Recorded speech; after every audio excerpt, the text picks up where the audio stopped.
Lisa Rainey from Lincoln County, and we get very little representation. I know Mr. Tollins is our senator, and so is Earl Ray, and who has replaced Earl Ray now that he's governor? Nobody. If Earl Ray wins the general election, there will be an appointment of a senator from the area within a week, is my understanding, after the gubernatorial election. So currently you're the only person that's representing Lincoln County, correct, in the senators? Senator. Earl Ray's still a senator, but he's been acting as governor, so...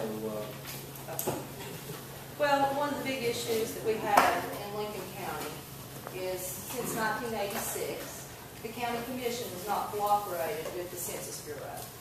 And so we have vast differences of opinions about what is the true population of Lincoln County. Now, since 1986, they've not completed vast maps. They've not cooperated with the census when the Census Bureau sends in information about people being deceased. They don't get removed from the books. So that's why we have all these voting problems in Lincoln County. Because yes, those dead people are on the books. I have personally seen them. And they've been there in dead for 25 to 30 years. So recently we've approached the county commission. We've got 3,127 of those dead people removed. But with the lack of cooperation from Lincoln County with the Census Bureau, and the way funding is allocated for federal and state projects, I feel that our county often gets cheated out of multiple projects. For example, there's been funding for water projects that was, federally done in 2001. Here it is 2011. These people still have no water, but the funding was given. We have local energy companies, coal mines, who are in Lincoln County, who personally gave the county commissions money for funding for those people around the coal mine areas to have clean water, and they still have not received any clean water. They are working on it, but that was 10 to 15 years ago. The county commissions were given money, and nothing's ever seen. So my question, I guess, to you all is, if we get this Senate districting correct, how are we going to ensure that the counties are doing their jobs properly? Because in our county, the county commission seems to think we have 6 districts, whereas the Census Bureau and the state says we have 8 districts, and we have certified maps that prove that. So it's just very confusing for those of us living in the county. And we feel that we need to be equally represented too. No offense to you, Mr. Stallings, but you don't live in Lincoln County. You live in Boone County. Mr. Tomlin doesn't, live in Lincoln County, so we don't really have anybody that drives our roads, lives in our conditions, goes to our schools. And for example, the people in Parks pay taxes in Lincoln County, but our children go 90-some% go to school here in Logan County. So a lot of people in Lincoln County feel we have taxation without representation. So that's just one of my big points, and I feel that we need to definitely get this straightened out. But with the history of Lincoln County being uncooperative since 1986, with the Census Bureaus, and this is fact. We have researched it with the state redistricting office. We've talked to the Bassinet people. We've talked to the Census Bureau people. And so we just feel we don't get a lot of representation. Now, on your question, what would you recommend? Living in Lincoln County, you question how you might be able to do it. What are your recommendations? Well, I wish we had each person from each county, honestly. I would like to see one person, from the district that they actually represent. Live in that county, not live, I know in larger counties there's like 6 or 7 delegates or senators that live all in a 1 or 2 or 3 mile radius, in larger counties. That's not fair to the people that live in like Logan County. It's not fair that nobody from Maine is representing them. It's not fair that, the way the districts are handled. And sometimes that's handled at a local level. So it's just challenging, and we'd like to be involved in the process. But I think that we need to have more accountability from the Senate and the House of Delegates people to the people from the districts that they represent. My question is, what can this body do for the public law 94-171 at a county level? Because it seems like the county do not have to be in compliance with any of the laws, and it's a federal law, and I just don't understand this, because we wouldn't have the quagmire in Lincoln County, which Lisa alluded to with the districts, and the disparity in today's paper in Lincoln County. The disparity in some of the districts is almost 50%. I mean, And what's the law again? the law, the tolerance, I think, in the magisterial districts is 10%. Okay. None of the districts are even But close the to county that. commissioners are not following that, you're saying? Correct. I don't know the answer. There is. Because that's usually left up to the county commission and county clerk. You're right.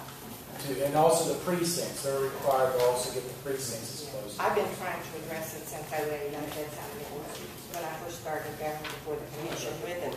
And in this, quote in this week's paper, Charles McCann, who is the president. Well, I'm sorry, what they're trying to do is find out what the answer is, that I'm trying to answer you. So, I think it's 10%. yeah, Mark, I don't know if Mark knows, or we have someone here from the Secretary of State.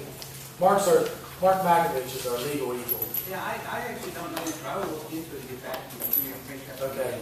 If you can make sure you get your information to Mark, we will find out what can be done. Do you have any idea? No, I mean, we'd have to look. He's with the Secretary of State's office. Okay. The quote in the county, from the county commission this week is that it says, wondered last week if there was anything the county can do at a county level of the insight that could be offered in this matter. So even, it's just, it's a real quagmire as to funding anything that might happen in the county, whether it be a politician running from a district. If you've got somebody with 50% more, and this poor person with 50% less, he's not going to stand a chance. Right. Well, and that's why we go through redistricting, is to try to offset that problem. But counties don't have to comply. They're umbrella. They're not covered under the federal law. And if it's a process that is initiated at a county level, my question is, why does it not fall under the umbrella of the federal compliance? We dealt with Secretary of State's office a few years ago, and we redistricted Logan, consolidated precincts, brought all the numbers into a certain compliance level. We had somebody that actually does work for the legislature. When a lady come over, Well, a lot of counties do. boundaries, She's and referring to ours counties. is not. And they're totally, there's very little imbalance between the east, central, and west districts that we have. In Logan. Yes. And I think So I think she's referring to 5% Lincoln. there also. And it's a 5% allowance, but I think we're even inside that. We're in 2.5%. And I don't know what they did down there, but I know Logan's been done for years, and it's There are a lot of counties that are the smaller counties who have gone something like 30 years without redistricting. And that's how this goes along. When it comes down to the county commission level and what you all did a few years ago and redistricted and consolidated their precincts and everything, these other counties keep going, and they'll have county commissioners who will live within 2 miles of each other. Correct. In 5 different districts. If I'm not mistaken, there's a 10 here. The county's supposed to do it. They're supposed to, but somehow they're getting by. well, to get by with it, it's a function of the Secretary of State's office. That's, I mean, they're the chief. Somebody's not watching. And they worked real close with us. And we knew the time frame, the timetable, we knew the compliance numbers, and to make sure that it wasn't done locally, we brought a professional in to work with the state legislator on this particular type issue. She overseen all the boundary adjustments, all the numbers, they were added up, it was there for public comment, public meetings, and it was done. Well, in 1986, when all this went down, there was no public meetings, no posting, no nothing. They changed it at a county commission meeting. They never notified the state, and they never complied with the census bureaus of anything. And right here on the front page of the Lincoln Journal, you can see this graph, the discrepancy. Here's Hart, 3774. Here's Laurelville, 2341. Here's Duval, one of the big areas in question, 4,708. That's, Think if I the mean, just stuff in balance, legislature this would is a lawsuit. mandate that the county commissions do this, actually pass a law and mandate that the county commissions do this every 10 years after they finish what they're doing, then that would solve this problem. But the small regulations are That was why this body, they have to. they need to put somebody in charge of it, and somebody needs to be watching it, because it is getting by. I mean, Lincoln County's not the only county. Just a question. Sure. Has this been taken to court? Not yet. I mean, that seems to me to be the ultimate place to go. Well, it's ironic that when I addressed it probably 2 months ago, the president of the commission told me that this is the way it is. If you don't like it, sue me. Well, that seems to me where it needs to start, maybe in this situation, to make it right. Because ours go to court. We'll find out what's out there.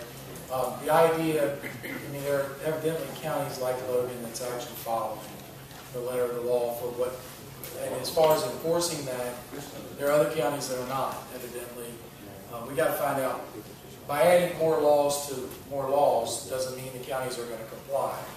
No, but Mr. Stallings is, he represents that district, and maybe he could have some influence with the county commission to maybe tell them what the laws and the rules of West Virginia are. Because apparently they don't seem to understand that. Well, I was at the courthouse during the last. Now introduce yourself. Folks, Chris Stratton, I'm with Bloomberg News and with the State Journal. I was at the courthouse at the last election, and we didn't see the person from this Secretary of State's office until real late in the evening. I don't know if she was out about in the field, but she didn't come into the office until late.